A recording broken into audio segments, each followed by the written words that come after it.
Hi guys, welcome back.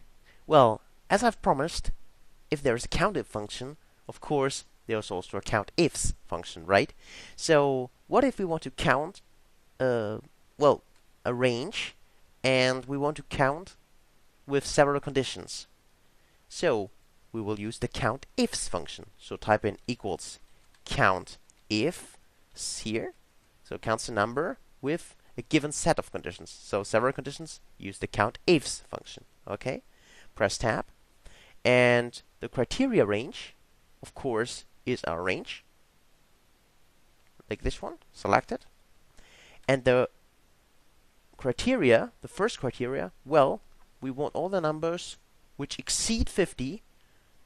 Okay? So we type in, again, as we've learned in the previous chapter, in quotes, greater, quotes, and concatenate it with the cell here.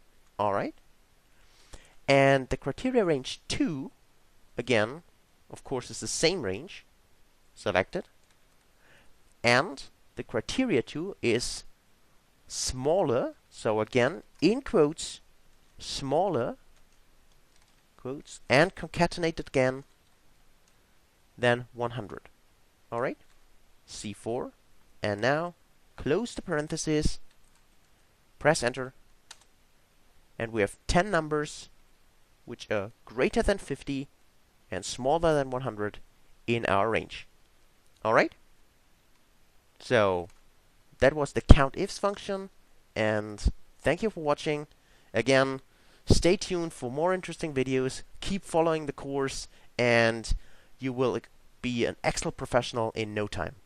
Believe me. Alright? So, see you soon. Bye.